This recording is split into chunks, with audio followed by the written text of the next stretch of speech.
Hello दोस्तों, आप सबका स्वागत है हमारे YouTube चैनल पे। हम इस चैनल पे राजनैतिक इतिहास से संबंधित चीज़ें डिस्कस करेंगे, उसकी कहानियाँ सुनाएंगे, उसके विचार बताएंगे। इसमें 3 प्रमुख चीज़ों को शामिल किया गया है, जिसमें सबसे पहली चीज़ है राजनैतिक व्यक्तित्व। जो राजनेता हैं या सामाजिक कार्यकर्ता हैं या बड़े बड़े व्यक्तित्व हैं, उनकी बात होगी। दूसरी चीज़ पॉलिटिकल इवेंट्स यानी कि राजनैतिक घटनाओं की बात होगी, जैसे कोई बड़ी घटना है, आपातकाल है, या कोई भारत पाकिस्तान युद्ध है 1965 का, या भारत चीन युद्ध है 1962 का। ऐसी घटनाओं की चर्चा होगी।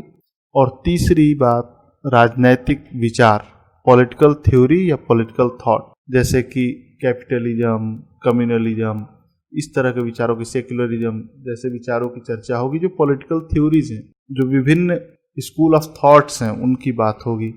तो ये पहला आज हम शो रिकॉर्ड कर रहे हैं, और पहले शो में हम बात करेंगे इस दुनिया में इस समय सबसे बड़ी बहस जो चल रही है, उसमें से एक प्रमुख बहस है सेकुलरिज्म की। सेकुलरिज्म इस दुनिया में तरह तरह से परिभाषित किया जा रहा है, उस पर विभिन्न बहसें चल रही हैं, विभिन्न विवाद चल रहा है। विशेष तौर पर हमारे देश में अगर देखें तो पिछले कुछ समय से इस पर बहुत बहस चल रही है कि इसका सही एजेंडा क्या हो, क्या ये जरूरी भी है या नहीं है, इसकी परिभाषा क्या हो, इसकी राजनैतिक और सांस्कृतिक समझ क्या हो। तो आज हम इस विषय पर बात करेंगे। तो आइए सबसे पहले समझते हैं सेक्युलरिज्म शुरू कैसे हुआ। ये बात है मध्यकालीन समय की, यूरोप की।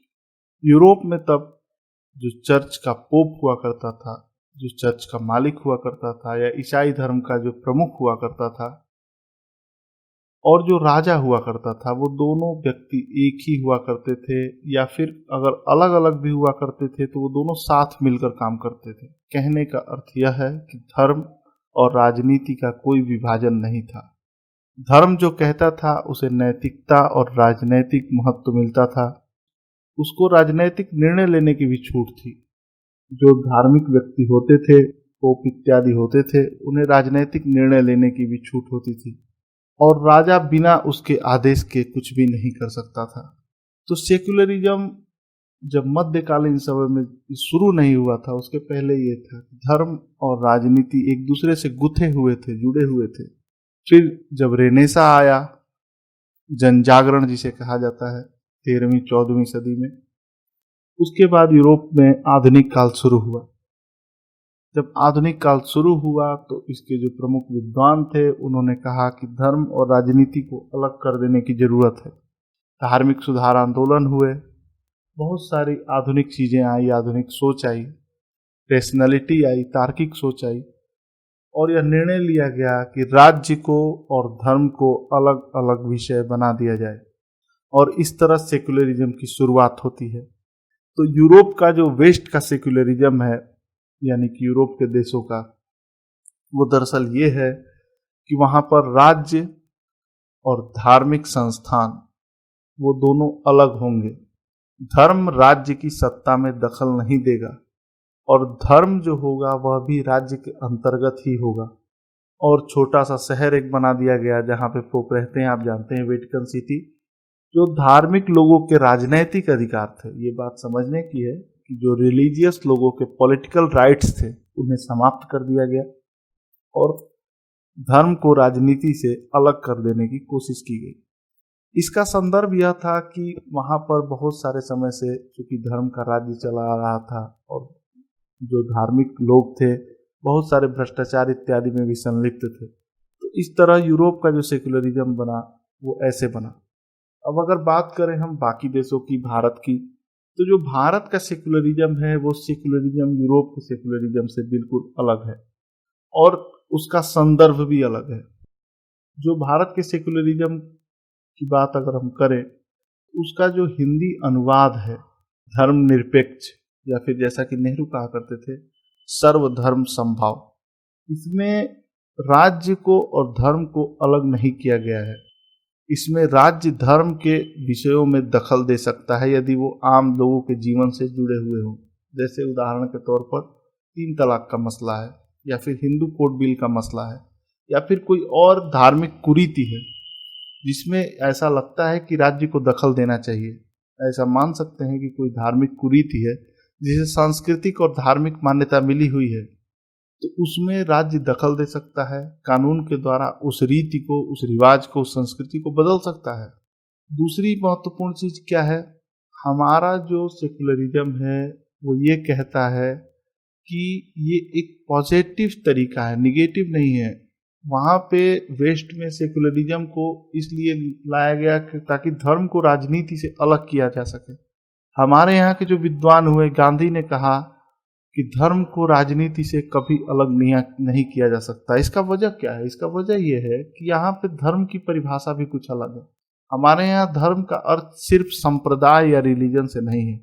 हमारे यहाँ धर्म का एक प्रमुख अर्थ कर्तव्य से भी जुड़ा हुआ है या स्वधर्म से जुड़ा हुआ है। जैसे कि पानी का धर्म है बहना, ठीक वैसे ही गांधी कहा करते थे कि धर्म को राजनीति से अलग नहीं किया जा सकता।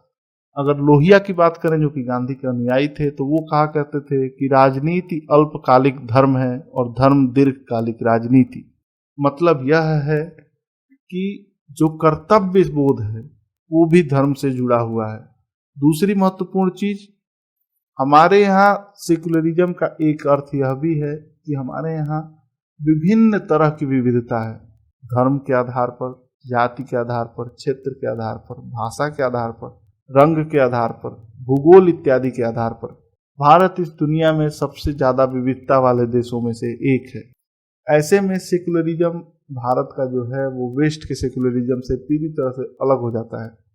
यह टॉलरेंस पर टिका हुआ है, सहिष्णुता पर टिका हुआ है कि आप एक दूसरे का सहयोग करें, एक दूसरे से सहयोग लें और एक दूसरे के साथ मिलकर राष्ट्र का निर्माण करें। अगर वर्तमान संदर्भ में सेकुलरिज्म की बात करें तो इसके राजनैतिक संदर्भ और इसके सांस्कृतिक संदर्भ अलग अलग है। अगर इसके राजनैतिक संदर्भ की बात करें तो सेकुलरिज्म का अर्थ बहुत सारे लोगों को ऐसा लगता है कि अल्पसंख्यक तुष्टीकरण बन चुका है। बहुत सारे लोगों को ऐसा भी लगता है कि यह अल्पसंख्यकों को अपीज करने की, प्रोत्साहन देने की एक नीति है।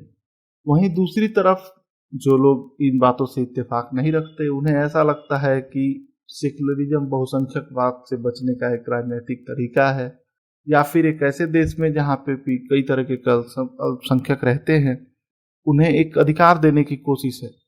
आइए हम वर्तमान संदर्भ में इसे समझने का प्रयास करते हैं। वर्तमान संदर्भ में सेकुलरिज्म के बारे में ये कहा जा सकता है कि बहुत हद तक राजनीतिक पाखंड के रूप में इस्तेमाल किया गया है। लोगों ने तुष्टीकरण के लिए इनका इस्तेमाल किया है, विभिन्न पार्टियों ने, और अल्पसंख्यकों को वोट बैंक बनाने की राजनीति की गई है। वहीं दूसरी ओर जो सांप्रदायिक ताकतें हैं वो पूरी तरह से इसे नकार देती हैं, और इसे नकारने में एक बहुमत जनसंख्या भी साथ आ जाती है। उसका कारण ये है कि जो सेकुलर राजनीति थी, सेकुलर संस्कृति थी, वो एक पाखंड बन के रह गई थी, वो सिर्फ तुष्टीकरण का हथियार बन के रह गई थी। ऐसे में ये बेहद जरूरी हो जाता है कि हम सेकुलरिज्म के सही मूल्यों को फिर से जीवित करें। उसके जो मूल मूल्य हैं, जो उसके असली मूल्य हैं, उन्हें फिर से जीवित करें। क्योंकि अगर भारत रहेगा तो उसका एक ही वजह है, एक बुनियादी वजह है कि वो भारत धर्मनिरपेक्ष रहेगा। यदि भारत को भारत बने रहना है तो उसे सेकुलर बने रहना होगा। उसकी वजह यह है कि यहाँ पर हर कोई अल्पसंख्यक है, एक तरह से, कोई क्षेत्र के आधार पर, कोई जाति के आधार पर, कोई धर्म के आधार पर। उदाहरण के लिए, यदि आप हिंदी भाषी हैं और यदि आप तमिलनाडु में रहते हैं तो आप वहाँ पर क्षेत्रीय अल्पसंख्यक हैं। ठीक वैसे ही यदि आप दिल्ली के रहने वाले हैं और अगर आप आंध्र प्रदेश में रहते हैं तो आप वहाँ भाषाई अल्पसंख्यक हैं। तो इस तरह से हम यह देख सकते हैं कि भारत अल्पसंख्यकों का देश है। इसलिए सेकुलरिज्म को फिर से जिंदा करना बहुत जरूरी हो। आने वाले समय में सेकुलरिज्म का भविष्य क्या हो सकता है, ये हमें समझने की जरूरत है। आने वाले समय में सेकुलरिज्म का भविष्य अच्छा हो, इसके लिए बेहद जरूरी है कि हम इसके असली मूल्यों को फिर से जीवित करें। हम बिना किसी भेदभाव के सभी धर्मों के धार्मिक कट्टरताओं का विरोध करें, सभी धर्मों के पाखंडों को उजागर करें। किसी भी अल्पसंख्यक समूह के कट्टरता को सिर्फ इसलिए कि वो अल्पसंख्यक है, किसी भी बहुसंख्यक समुदाय के कट्टरता को इसलिए बर्दाश्त न करें कि वो बहुसंख्यक है। हमें ये याद रखना चाहिए कि सर्वधर्म समभाव का अर्थ यह है कि सभी धर्मों से हम बराबरी के साथ पेश आए, सभी धर्मों को बराबरी का मौका दें और किसी का भी तुष्टीकरण न करें। तभी जाकर सेकुलरिज्म एक सच्चा सेकुलरिज्म बन पाएगा। आप सबको बहुत बहुत धन्यवाद।